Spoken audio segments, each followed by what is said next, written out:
Sveiki, šiandien aš, Austėja, tęsiu kelionę laiku ir kviečiu pažinti praeities žmonių gyvenimą.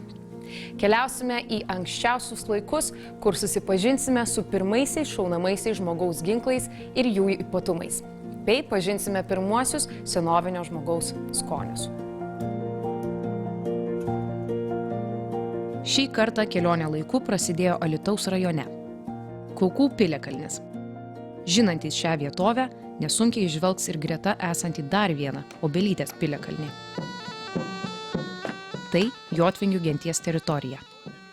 7-ajame praėjusio amžiaus dešimtmetyje vykdyti komplekso žvalgomieji archeologiniai tyrimai šiandien padeda rekonstruoti čia įsikūrusios bendruomenės gyvenimo fragmentus. Protėvių estafetę perėmė ir tęsė senovės baltų karybos draugovė Jotvos sūnus. Kartą metuose draugovė pakviečia rekonstruktorius į pylimų supamą senosios gyvenvietės aikštelę. Per archeologinius žvalgymus ištirtas plotas buvo gausiai nusėtas radiniais. Nustatyta, kad čia buvę mediniai tvirtinimai mažiausiai 3 kartus sudeginti. Per pilies šturmą į gynėjus skriejo iš lankų paleistos strėlės. Palyginti nedideliame ištirtame plote archeologai surinko 126 įvairių formų strėlių antgalius.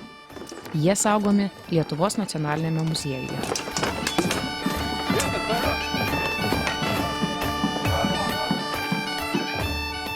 Taip jau nutiko, kad renginio pradžia sutapo su vienos įdomios parodos pabaiga. Ją spėjau aplankyti. Alytaus kraštotyros muziejaus archeologijos skyriuje eksponuotos Kaukų piliakalnio radinių rekonstrukcijos.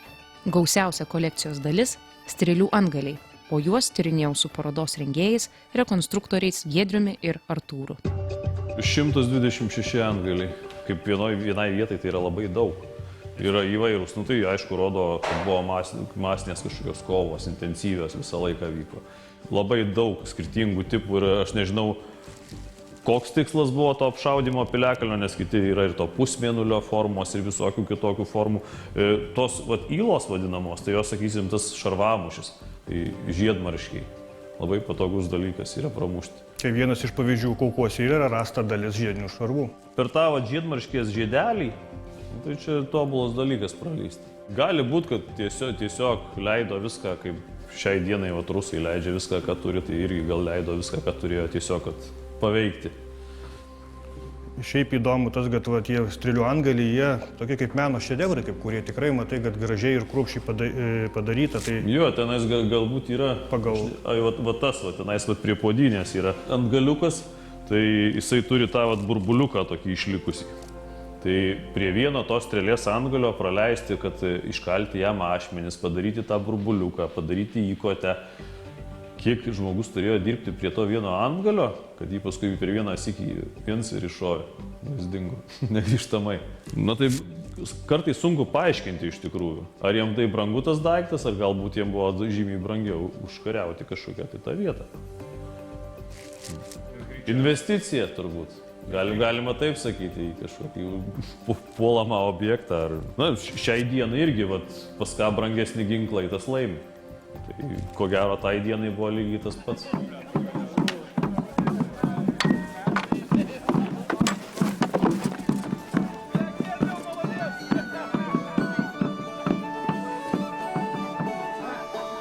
Kitą dieną parodos eksponatus jau buvo galima apžiūrėti Kaukų piliakalnio gyvenvietėje. Paslaptingai pradingusi Jotvingių gentis paliko įdomų ir vertingą archeologinį paveldą. Medžiagos užtenka atkurti papuošalus, ginklus ar net rūbus.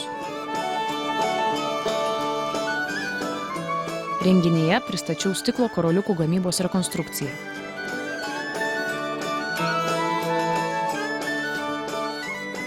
Tokių karoliukų vėriniais puošdavosi Jotvingių genties moterys. Apie tai būtinai pasakosiu kitose laidose. O šį kartą apie ginklą, suvaidinusi jai nelemiamą, tikrai svarbų vaidmenį paskutinėme Kaukų pilies šturme. Lankas ir lankininkai. Pašaudyti buvo galima ir šiame renginyje, tačiau unikalų daiktą radau ne tire, o prie Jotvingių rekonstruktorių palapinės.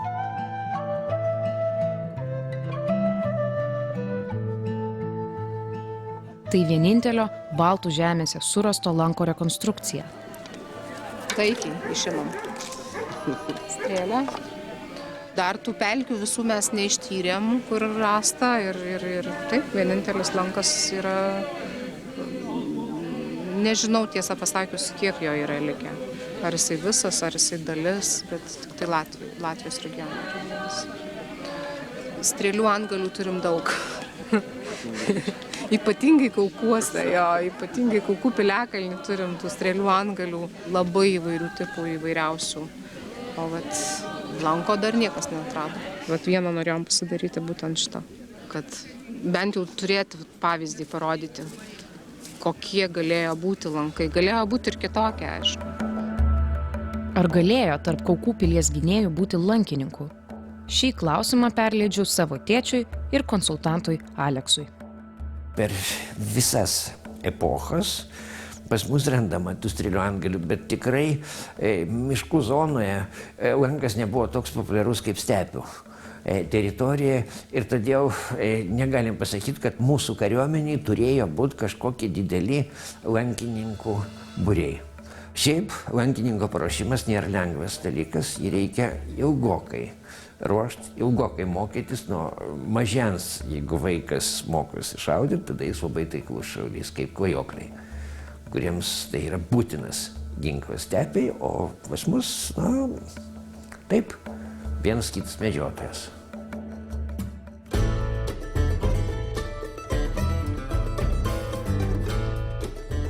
Alytaus muziejuje apžiūrėdama rekonstruotus strėlių antgalius, sužinojau, kad juos gamino mano bičiulis Kalvis Maksas. Skambutis telefonu, deriname laiką ir iš Jotvingių genties teritorijos keliauju pas Kuršius. Makso kalvė Mažeikių rajone, Šerkšnėnuose. Belaukdamas filmavimo grupės, Maksas nukalė kelis strėlių antgalius. Kaip pats sakė, kad turėtų ką parodyti. Atvėsę antgaliai išrikiuojami ant darbo stalo, o juos pristato pats autorius. Šitas be abejonės medžioklinis. Nes jisai nei žiedmuškės nepramuš ir žodžiu, ir lengvas yra nelabai įsisrinti. Čia yra medžiokliai skirtas, jis įstringa žvėries kūne. Toliau, šitas va labai įdomus. Originaliai dar masyvesni, ta prasme sunkesni ir iškilgesni. Manoma, čia iš Švedijos jis yra. Ir rasta buvo kažkokiam tiesiog lobyje, Laplandijoje, labai daug jų vienoje vietoje buvo ir kitų geležies dirbinių. Šitas irgi galėjo būti tiek medžiokliai, tiek karui skirtas. Dėl ko karui? Dėl to, kad daugelis apskritai šitų visų strėlgalių atkartoja ieties antgalio formas. Praktiškai sumažinta versija. Ir žmonės kartais ir klausia, čia iečių antgalį? Ne, sako, bet labai panašus, sako, bet taip, 4 kartus mažesni. Tai bet tarkim, jeigu šitie yra skandinaviški, jie yra masyvesni, šitas yra vengriškas. Tai yra irgi kovinis, tai yra raitelio strėlgalis. Jie tokie pošlikščiai dabar, nes šiandien ryte aš jas atkaliau, nes visiškai neturiu ką parodyti. Tai ir mažučiai, lengvučiai, tai yra, jeigu šitie būdavo šaudomi dideliais kiekiais, tai buvo tiesiog sminga iš viršaus ir visą tą jo masę prismeigia raitelį prie žirgo ir taip toliau. Tai šitie buvo tiesiai į taikinį. Jisai sveria iki 10 gramų, tai yra labai mažai. Ir su galingu lanku, tai tiesiog tu šaudai tiesiai į taikinį. Dažniausiai nuo žirgo nugaros. Tai yra raitųjų lankininkų ginklas.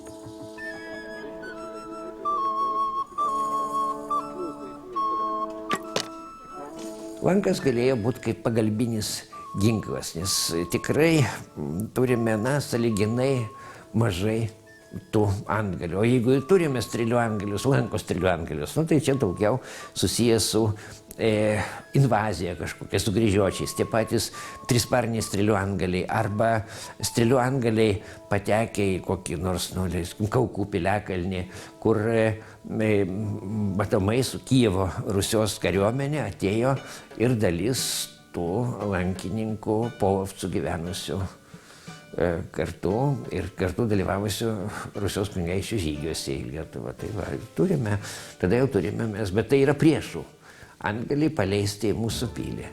Kiek Mes naudojom tą lanką gynybai, matyt, nelabai plačiai. Kokį strėlės antgalį galėjo naudoti Latvijoje surasto, o Lietuvoje rekonstruoto lanko šaulys? Variantų daug. Kad nesusipainiotume, Maksas rekomenduoja gaminti patį populiariausią ir plačiai paplitusi šarvus ir žiedinius marškinius galinti pramušti strėlės antgalį. Kad būtų įdomiau stebėti ir dirbti, sutarėme fiksuoti antgalio gamybos laiką. Viskas, aš jau kaip ir pasiruošęs kalt. Gerai, dabar išplojam iš pradžių tą dalį, kuri bus įmova.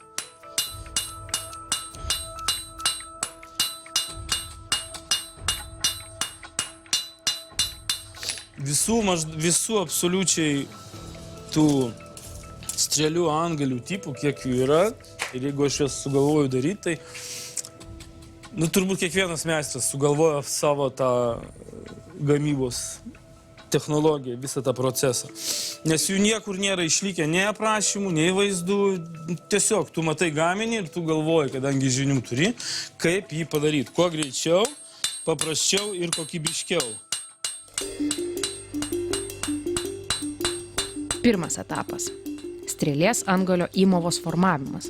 Gaminimo laikas 3 minutės. Nėra rasta nei lankų dirbtuvių, nei kažkokių ruošinių, nei kažkokių didelių kiekių, kad būtų rasta didelis kiekis to paties tipo strėlių antgalių vienoje vietoje. Nėra. Jie yra visi pabiri, palaidi ir labai labai skirtingi. Neturime kapų, kur būtų su strėlinėm ir su lankais palaidoti, kas klajokliams labai būdinga. Ten dažniausiai kape klajoklio yra strėlinė, yra lankas, nuo jo lieka plokštelės, kaulinės, lankas sudėtingas. Neturime ir tokių garsių lankininkų, kaip paženglų lankininkai visoje vakarų Europai garsėja, nes vakarų Europa jau nuo romėniškų laikų buvo netokia miškinga kaip mūsų kraštas.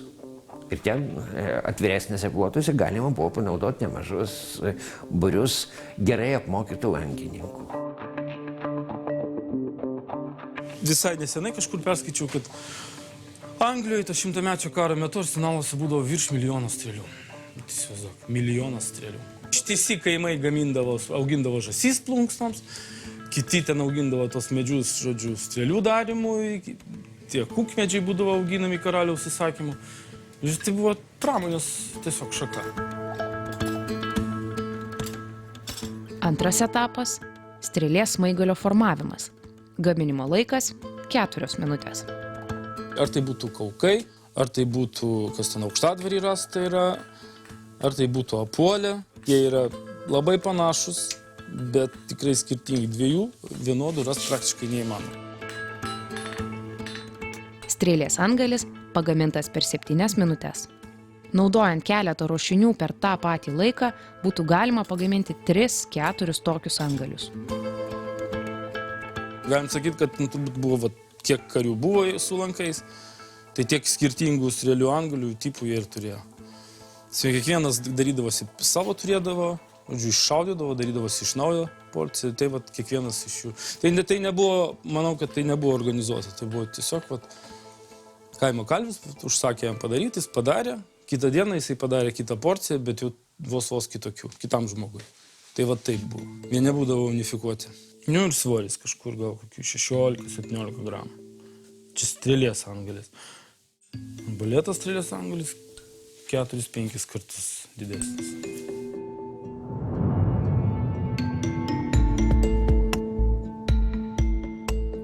Arbaletų gyvosios istorijos renginiuose nedaug. Priežasčių yra įvairių. Kadaise diskutuodami su bičiuliais juokavome. Jeigu lankas yra senovinės pistoleto atitikmuo, tuomet arbaletas būtų kulkosvaidis. Tačiau tai netiesa. Jeigu lankas pistoletas, tuomet arbaletas būtų pompinis šautuvas. Toks kaip vienas iš žymiausių jums ko gero girdėtas Winchesteris. Galingesnis, tačiau lėtesnis. Ar tai ir bus priežastis arbaleto nepopuliarumui? Tiksli arbaleto išradimo vieta ir data nėra žinoma. Prieš 2400 metų graikai ir kinai jau turėjo arbaleto prototipus. Viduramžiais arbaletai paplito visose Europos šalyse, taip pat ir Lietuvos didžiosios kunigaikštystės teritorijoje. Jie buvo naudojami tiek karo tikslams, tiek medžiokliai. Suradus arbaleto strėlės antgalį, didelės sensacijos nebus. Ypač vietose, kur istoriniai šaltiniai aprašo, o archeologiniai tyrimai patvirtina kryžiuočių ir lietuvių kovas. Arbaleto antgalis. Strėlės antgalis. Kernavėje, Pajautos slėnyje, per žvalgomosius archeologinius tyrimus aptiktas arbaleto antgalis tikėtina atskriejo iš pilies gynėjų pusės.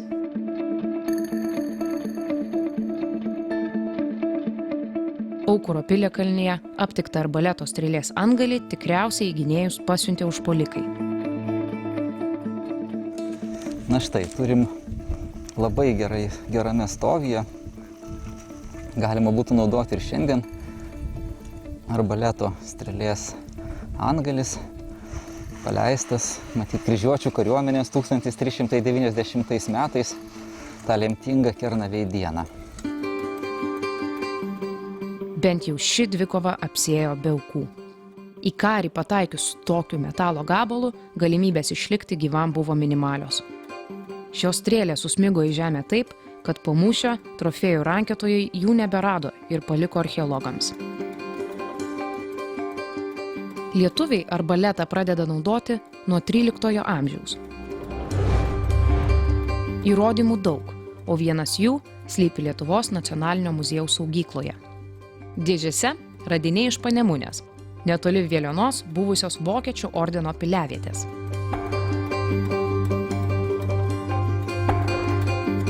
Tai vienintelė vieta Lietuvoje, kur rasta toks kiekis arbaleto antgalių. Vėlionos pilaitė yra prie Nemuno ir Gysliaus upelio santakos. Pilaitė sudarė atskiros kalvelės, tai buvo vienas iš tokių turėjusių būti krikščionybės forpostų kryžiuočių. 14 amžiaus viduriniai buvo sunaikinta lietuvių. Ir vienas iš pagrindinių radinių toj pily tai yra arbaleto antgaliai. Jų rasta virš 900 ir dalis jų buvo įsmigę į molį. Tai va šitose dėžėse yra sukrauti tie visi antgaliai. Tai aiškiai rodo, kad tai buvo užpuolimo, tai yra lietuvių arbaletai, kurie puolė tas pilį ir paskui galutinai sunaikino. Šiuos antgalius ir arbaletą, eksponuojama Vilniaus Gedimino pilies bokšte, skiria keli šimtmečiai. Tai jau medžiokliai, o ne pilims šturmuoti ar kariams susiremti skirtas ginklas. Jis aišku nėra toks, kokiais buvo šaudoma 14-15 amžiuje, bet jisai turi, yra pagrindinės jo detalės ir funkcijos, kurios mums leistų suprasti apie tą ankstyvesnį. Yra lankas, yra templė, čia turime vietą, kur yra riešutukas kaip užtaisoma, vieta, kur įdėti strėlę ir su grioveliu. Ir lankas. Lankas yra geležinis arba būdavo net kauliniai. Ir priekyje yra kilpa, į kurią įsiremti, kad galėtum užtraukti, nes ganėtinai didelė amortizacijos jėga. Reikia labai didelės jėgos, kad galėtum užtaisyti. Ir nuleistuko šovimo tai yra kitoks truputėlį mechanizmas, bet taip tai visos dalis atitinka anų laikų arbaletą. Strėlių antgalių su strėle, su medinio strėlės koteliu archeologiniai medžiagoje sutinkama labai retai. Strėlės koteliai jie buvo mediniai ir žemėje sunyksta. Tai už tai Vilniuje buvo surasta archeologinių tyrimų metu durpės sluoksnyje. Durpė šiek tiek konservuoja medį. Jinai datuojama 14 amžiaus pabaiga, 15 amžiaus pradžia. Tai atitinka ir istorinės žinias apie kryžiuočių Vilniaus puolimus. Turiu unikalų dalykėlį. Iš 1940 metų Gedimino kalno tyrinėjimų medžiagoje buvo rastas neaiškus kaulinis daiktas, ornamentuotas, kuris dabar jau yra identifikuotas kaip švilpiančios strėlės detalė. Šita detalė buvo užmaunama ant strėlės ir pro šitas skylutes eidamas oras skrendant švilpdavo. Tai sudarydavo garsą ir papildomą įtaką tiem, kurie ginasi, šiek tiek daugiau baimės puolimo metu. Išliko tik tai pusė detalės, bet tai strėlės švilpiantis antgalis. Valdovų rūmų muziejaus ginklų kolekcijoje yra 2 puošniai drožinėti ir mitinių būtybių atvaizdais papuošti arbaletai. Manoma, kad juos pagamino italų meistrai apie 1650-uosius. Smulkių žvėrelių medžiokliai skirti arbaletai šaudo kulkomis. Vienas didesnis arbaletas skirtas suaugusiam, o kitu, žymiai mažesniu, medžiodavo vaikas.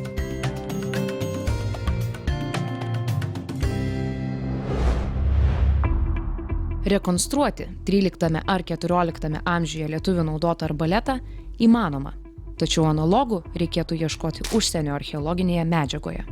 Žinau, kad rekonstruktoriai turi ne tik teorinių planų. Šiam darbui padėtų Lietuvos muziejų ekspozicijose ir fonduose saugomos archeologų surastos arbaletų detalės. Iš Gedimino kalno tyrinėjimų Vilniuje turime keletą kaulinių plokštelių, kurios buvo naudotas arbaletui, tai vat, jos buvo naudojama šitoj vietoj su tokia nukreipiamąją šiek tiek strėlytė į vietą, kad turėtų bent jau kryptį. Tai tokių radinių Vilniaus archeologinėje medžiagoje yra vos keletas, kurie, iki 10, sakykime, vienetų, bet tie yra keli tik tai, kurie ganėtinai gerai išsilaikė. Čia yra arbaleto riešutas, tai ta dalis, į kurią išsistatydavo templė, šita detalė yra nuskilus, nes aišku, kaip sulūždavo, matyt, vis tiek jie būdavo išmetami.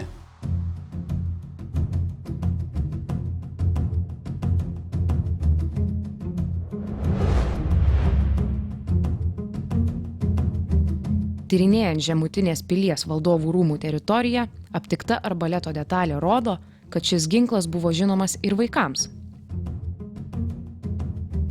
Kol restauratorių dirbtuvėje konservuotas unikalus radinys, archeologas Povilas Blaževičius atkūrė ir patį arbaletą. Tai yra 14 amžiaus pabaigos arbaletas, padarytas kaip tikras, jis gali ir šaudyti. Vadinasi, kad vaikai žaidė pakankamai sudėtingais ir funkcionaliais žaislais ir šiuo atveju tikrų suaugusiųjų ginklų kopijomis. Tikro kova su kryžiuočiais menančio arbaleto kol kas neradome. Kas kita – arbaleto strėlių antgaliai. Bendras aptiktų antgalių skaičius artėja prie 3000. Meistrui, gebančiam nukalti lanko strėlės antgalį, šiandien, kaip ir anksčiau, nėra sunku pagaminti didesnį ir sunkesnį antgalį arbaletui. Makso kalvėje 2 tik ką pagaminti antgaliai. Juos ir patyrinėsiu kartu su rekonstrukcijos autoriumi ir mano tėčiu, laidos konsultantu Aleksu. Čia yra dar tas iš tų mažesnių. Čia aš galėjau iš 10 mm strypo, taip vizualiai aš negalėčiau pasakyti, apie 30 virš 30 gramų sveria. Čia įtveriamasis, ta prasme, jis gręžiamas skylė į medį ir jis įstatomas. Kartais jie būdavo daromi briaunuoti, ta prasme, čia apvalus yra, o būdavo daromi keturkampio skerspio. Ir yra teorija, kad tiesiog pragręždavo arba patį įkaitintą tiesiog įsukdavo į šitą, į kotelį. Jį tada sutvirtindavo jau ten klijai, sausgyslės ar kažkokie siūlai ir panašiai, virvelė. Tai tradicinis Lietuvai arbaleto antgalis, tai įtveriamasis, tokių labai daug randama. Ir tai yra pagrindinis radinys arbaletinis antgalis, masyvus, jis būna masyvesnis ir dažnai būna ir tokio dydžio, kesnis, šaudama labai aukšta trajektorija, labai pavojingai, čia tiesiog masinė tokia ataka, iššauna į dangų ir paskui galvos krenta gynėjų tie antgaliai. Ir tokių mes turime daug. Kernavės kompleksą ir daugelį kitų Lietuvos vietų. Ir kas labai svarbu, dar tyrinėjant strėlių antgalius, kasinėjimo metu, tai labai svarbu fiksuoti vis tik jų padėtį kultūrinėme sluoksnyje, kaip tas antgalis krypto, kokia kryptim, kur yra nukryptas jos smaiggalys, kuria pusė eina įkotė, nes mes tada galime bandyti jau rekonstruoti su didelė tikimybė puolimo kryptį, šaudymo trajektoriją, iš kur šaudė, kokią trajektoriją, ar žema, ar aukšta.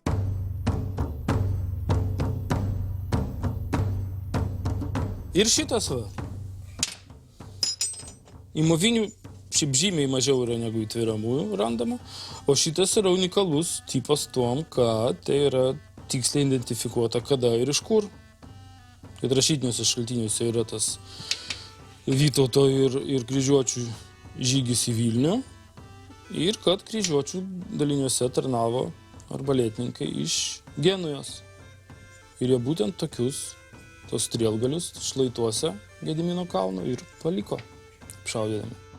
Dėl ko tokia keista forma. Čia dar buvo pritvirtinama degi medžiaga prie metalinės dalies. Tai yra padegamasis strėlės antgalis, kuris matyt naudojama šturmo pradinėme etape, kaip siekiama padegti priešo medinius įtvirtinimus. Kad tokie puolimai, būtent stengiantis padegti pilį, buvo dažni, ypač 14 amžiuje, mes žinom ne tik iš rašytinių šaltinių, bet ir iš lietuvių kontrapriemonių. Būtent nuo 14 amžiaus vidurio ir 15 amžiaus pradžioje, paskutinėme etape mūsų piliakalnių egzistavimo, labai dažnai naudojamas toks pilies patobulinimo elementas, kaip tinkavimas molio gynybinių įtvirtinimų, kad jie būtų netokie degus. Nes įsivaizduojat, ant kalno karštą vasaros dieną, jeigu ten kažkur per Marijos dangų ėmimo dieną kryžiuočiai išžygioja, rugpjūčio mėnesį pabaiga patys karščiausias laikotarpis, išdžiūvusios tos sienos ir labai lengva padegti. Tai vat mūsų vėlyvos pilys, vėlyvi gynybiniai įtvirtinimai, jie visi turi jau tą tinką molio.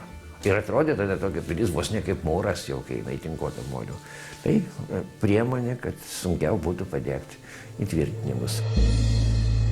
Tokį fortifikacinį sprendimą buvo įdiegusi ir Kernavės pilies įgula. Legendose minimų ir romantikų aprašytų mūrinių bokštų, sienų ar bent jų likučių kol kas nepavyko aptikti. Nu va, taip po truputį, žingsnis po žingsnio, nukasus jau 4 sluoksnį 10 cm, pasirodė kažkas labai primenančio gynybinį įtvirtinimą. Pagal randamą keramiką galime datuoti 14 amžiumi. Matyt, stovėjo medinė siena, iš vienos pusės paremta akmenų grindiniu ir dar plius sutvirtinta molio tinku, kurio jau virš 100 kg, manau, pririnkom. Įrodymų, kad tokio tipo padegamieji arbaleto strėlės antgaliai naudoti Kernavės pilies šturme taip pat nėra. Tačiau degančios strėlės su tokiais antgaliais tikrai skriejo į Vilniaus pilies gynėjų pusę. Arbaleto ir lankų viduramžiais, ankstyvais viduramžiais žinovas Lietuvoje daktaras Gintaras Rackevičius nustatė, kad tai yra dirbiniai, tai yra antgaliai, ginklai, kurios naudojo samdiniai iš Genujos. Apie juos rašoma Kryžiuočių ordino šaltiniuose, kad dalyvavo jie žygiuose į Lietuvą kaip samdiniai. Tai va tokių antgalių rasta žemutinės pilies teritorijoje, kur buvo šturmuojami pilies vartai pietiniai. Ir tai yra paskutinis dešimtmetis 14 amžiaus.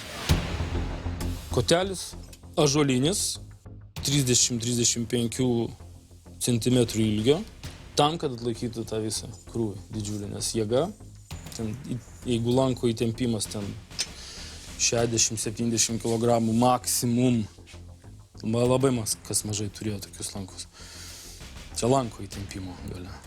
Tai arbaleto galėjo būti iki 200 kg, virš 200, 3-4 kartus galingesnė.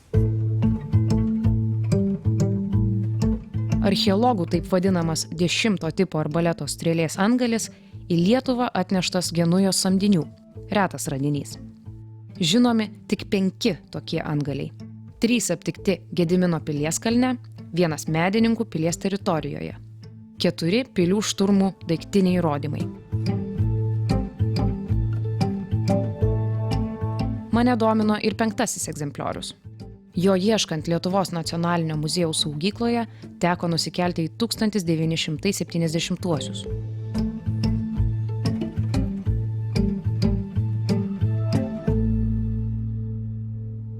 Švenčionių rajone Lietuvos istorijos instituto ekspedicija tyrė Sarių kapinyną, datuojama 13–16 amžiumi.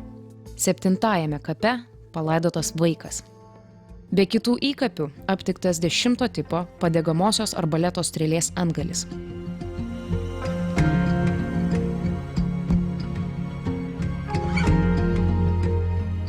Kodėl į vaiko kapą artimieji įdėjo tokį netipinį daiktą? Radinio vieta ir kontekstas skatintų kelti įvairiausių versijų, tačiau šį kartą renkuosi pačią paprasčiausią ir dažnai pasitaikančią. Tai dar viena neįminta archeologijos mįslė.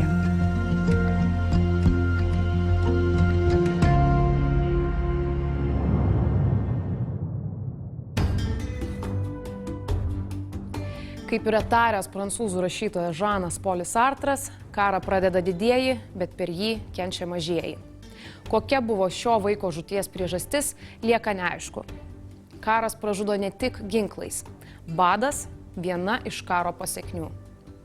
Visais laikais maistas buvo pagrindinė žmogaus siekiamybė. Kovota buvo dėl derlingesnių žemių, apsuptas priešas, negavęs maisto išteklių, taip pat palaužiamas. Tad keliaujame tyrinėti man vieno iš įdomiausių senovės žmogaus poreikių – maisto. Vienas iš įdomiausių man asmeniškai aspektų apie senovės žmogaus gyvenimo yra būtent jo stalas ir jo mityba. Ar jie valgė labai kitaip negu mes šiais laikais, ar vis dėlto kažkas išliko, galbūt net mūsų atminty, tokio genų atminty, ką jie mėgo, kaip jie gavo tos energijos reikalingos. Ką mes apskritai galime dabar šių dienų žiniomis pasakyti apie tą senovinio žmogaus mitybą? Mums apie senovinio žmogaus mitybą labai daug žinių duoda archeologija. Kolegos archeologai kasinėdami randa įvairiausių buities liekanų, maisto likučių ir visokių kitokių dalykų, kurie liudija, kad žmogus tą arba tai vartoja. Tarkim, gyvulių, ten žvėrių, paukščių kaulai randamos žuvų ašakos, randami žvynai ir štai mes atitinkamai galime spręsti, kokius tuos gyvūnus žmogus tuome ar kitame laikotarpyje valgė. Yra randami grūdai, sėklytės, yra randamos žiedadulkės. Visa tai byloja apie augalus, kurie galėjo būti auginami ir valgomi. Ir atitinkamai susintezavus šitas žinias, ypač naujųjų mokslų pasiekimų, plečiasi žinių spektras ir jau mes gana daug galime pasakyti apie mitybą. Panašu, kad žmogus iš pradžių buvo žolėdis, tai yra rankiotojas, o baltymų gaudavo iš tų pačių sėklų. Valgė, ko gero, ir vabzdžius, galbūt lervas kažkokias mėsingas. Šito vargu ar mes galim patikrinti. Kai jis tapo medžiotoju, jo racionas prasiplėtė, tačiau ilgą laiką dominavo vis dėlto augalinis maistas. Ir tik tai metalų laikotarpį galima kalbėti apie medžioklinių žvėrių didelį vartojimą. Paskui, kaip aš vadinu taip, medžiokliena, ypač viduramžiais, jau jinai atsiduria kažkur 3–4 vietoje, nes nuo bronzos amžiaus žmogus pradėjo auginti ir gyvulius. Gyvulius tuos pačius, kuriuos mes ir dabar iki šiol auginam, tai ir paršiukai, ir karvytės, ir ožkytės, ir avinukai, ir juos visus vartojo. Ir vartojo labai utilizuotai, ta prasme, kad nieko neišmetė. tokie labai racionalūs naudotojai ir gyvulys visas buvo kažkur sunaudojamas, ne tik suvalgomas. Prie šio vaišėmis tiksliau mitybos rekonstrukcijų pavyzdžiais padengto stalo dar grįšime kitose laidose. Su Daiva ragausime, rodysime ir pasakosime apie mūsų bei kolegų atliktus maisto gamybos eksperimentus. Šį kartą gastronominė kelionė į Akmens amžių. Į stovyklą, kurioje įsikūrė mano draugas Gvidas su šeima. Ruošime visais laikais, visose epochose paprasčiausią ir greičiausiai pagaminamą patiekalą. Tai va čia yra surinkti laukinių fazanų kiaušiniai. Dabar juos pabandysim iškepti. Tai čia darysim navutę. Akmens amžiaus kiaušinieniai reikės kiaušinių pagal poreikį, laužavietės ir šiek tiek patirties. Kiaušiniai sudedami į laužo pakraštyje iškastą duobutę ir užberiami karštais pelenais. Vienintelį, ko aš bijau, kad jie gali sprogti. Tai va. Porą minučių laukimo ir iš karštų pelenų Gvidas išridena pirmąjį kiaušinį. Vienas iš... Esu kepęs, bet sakau, esu kepęs. Man tiesiog nekantrumas yra. Turėtų teoriškai būti jau iškepęs. Čia yra vienas iš patikrinimo būdų, jeigu nesisuktų, nebūtų išviręs viduje.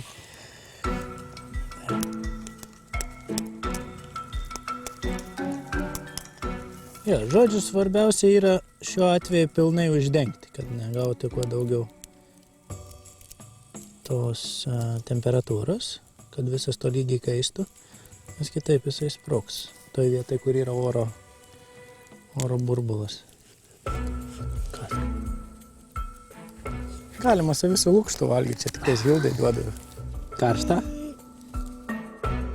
Tarp visų Gvido stovykloje sudėliotų rakandų buvo ir šis daiktas. Jo išvaizda tarsi sufleravo apie paskirtį, tačiau buvo abejonių, ar Akmens amžiaus žmonės naudojo tokias keptuves. Čia yra keptuvė, irgi daryta pagal analogus europinis. Yra randami indeliai nuo pat paleolito akmeniniai, kuomet yra iki keramikinio laikotarpio, kuomet būdavo tiesiog akmeninėje išskobtas kažkoks kaip dubuo suformuotas. Ir yra įvairių versijų, kam jisai buvo naudojamas. Vienas iš jų, kad yra randama kartais ir dažų pigmentų, tai reiškia, kad ir dažus galėjo laikyti, bet neatmetama galimybė, kad ant tokių induose galėjo ir ruošti maistą. Žinoma, nedideliais kiekiais ir panašiai, nes jie yra sąlyginai nedideli. Tai va, dabar kaip tik yra eksperimentiniu būdu, galėsim šitą padaryti. Jisai yra padarytas iš muilo akmens, būna iš muilo akmens, bet dažniausiai yra ir smiltainio. Abu akmenys, jie nėra labai baikštus temperatūrai. Tai va, ir čia dabar kaip tik yra vienas iš tų indų, kuris yra kaip tik rekonstruotas.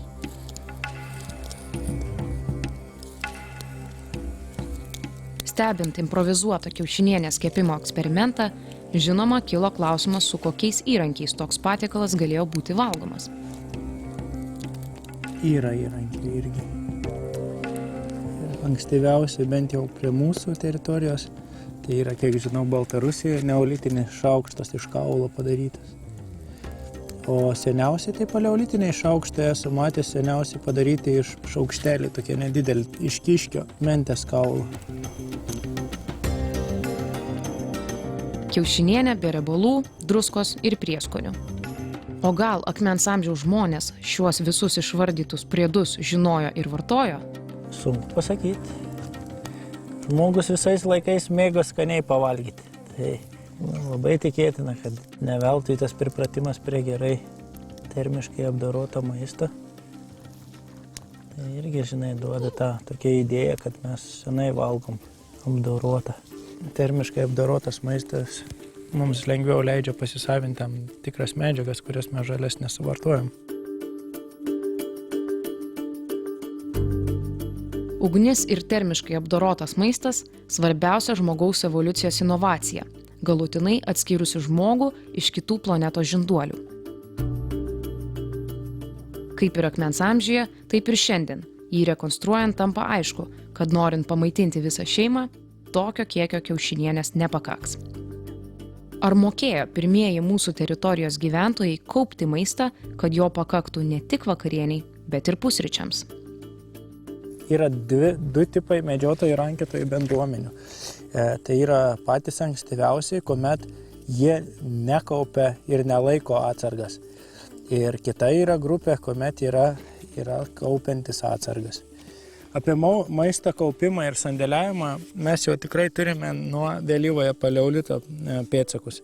Todėl, kad yra randami tie vadinami šaldytuvai, tai yra įkastos duobės, kurios šlaitai yra įgilinti į šonus. Tai va tokios duobės specifiškai būdavo naudojamos tam, kad išlaikyti ilgai maistą. Tai va to, kadangi jau yra laikomas maistas, tai reiškia, kad yra sandėliuojamas.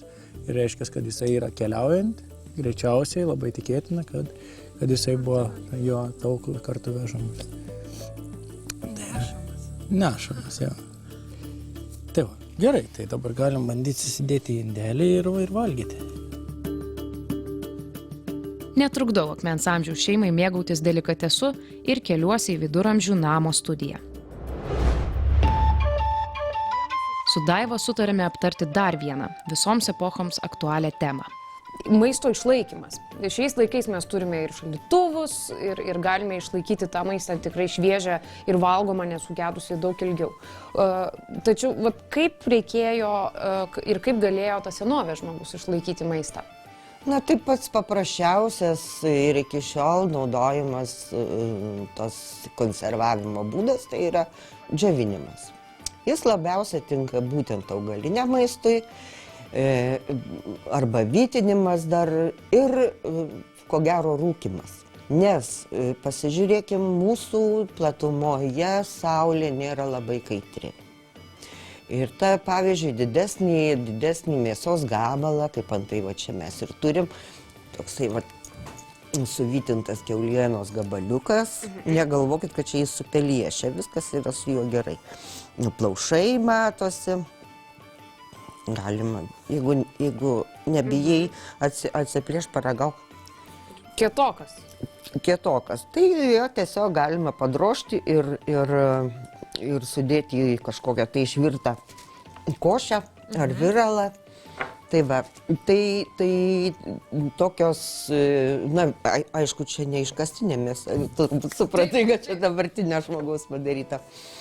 Teko, ko gero, viską vytinti ir džiovinti, pasinaudojant dar ir laužo ugnimi. O kur laužas, kur ugnis, ten ir dūmai. Iš tai atsiranda rūkymas. Paskui jis tobulėja ir galbūt kažkokios rūkyklos buvo ir ar žinoma, kad buvo. Ir mano seneliai, tavo proseneliai pirtyse rūkė dūminėse. Vat, ir jos labai skaniai kvepėdavo kindziukais ir dešromis. Taip kad tai, ką aš išvardinau, yra patys seniausi konservavimo būdai.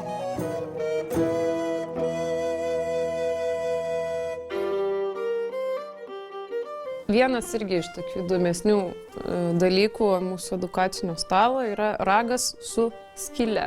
Du su dviem skylėm. Taip, kiauras ragas. Vaikai bando papūsti, tai yra išgauti kažkokį garsą, žinoma, galima, bet čia yra gaspadinės instrumentas dėti dešroms. Šitas galiukas nupjautas yra tam, kad ant jo galima būtų užmauti žarną, o štai per šitą yra kišama kapota mėsa. Patogiausia tai nykščiu, va taip va grūsti, ir tada, ką mes gaunam, pažiūrėk, koks mūsų produktas. Va tau rezultatas. Tu jas atsimeni, nors prieš 3 metus darėm. Vienas iš ilgiausių eksperimentų turbūt mūsų. Taip.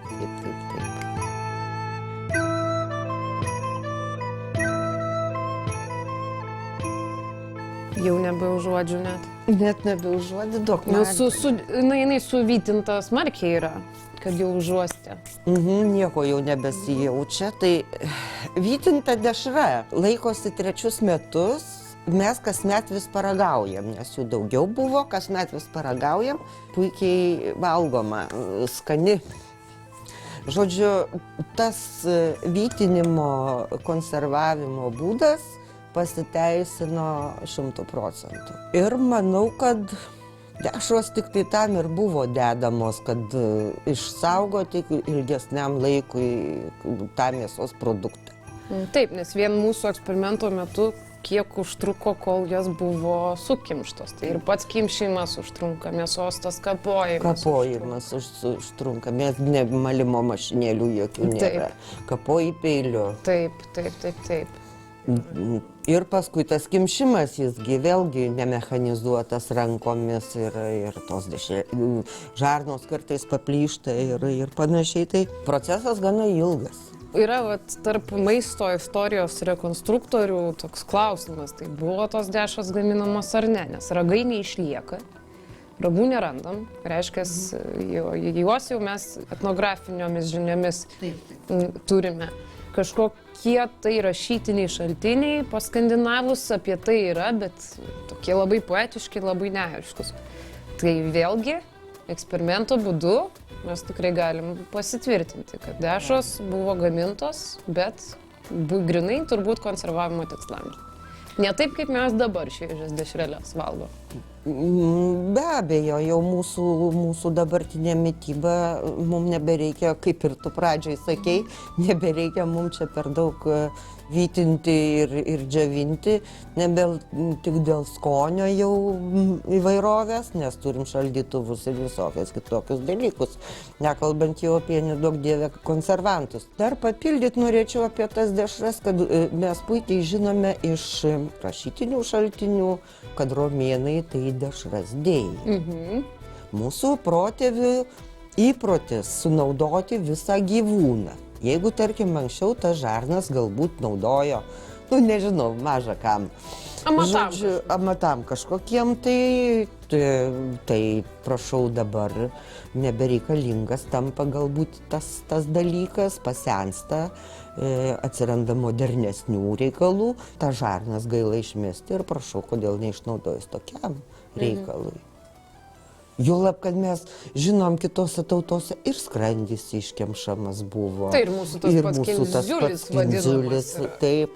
Tai va, kai atsiranda stiklas ir galima susidėti langus stiklinius, jau šlapimo pūslės nebereikia.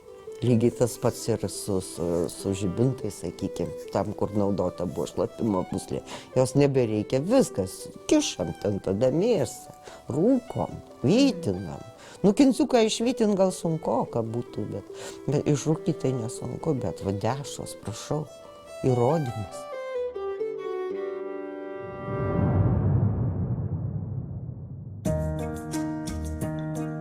Šiandien ginklų žvangesio tiek. Ačiū keliaujantiems kartu, o po savaitės pakviesime jau į kitą ekspediciją. Šią ir kitas keliones visada rasite LRT mediatekoje. Iki kitų atradimų.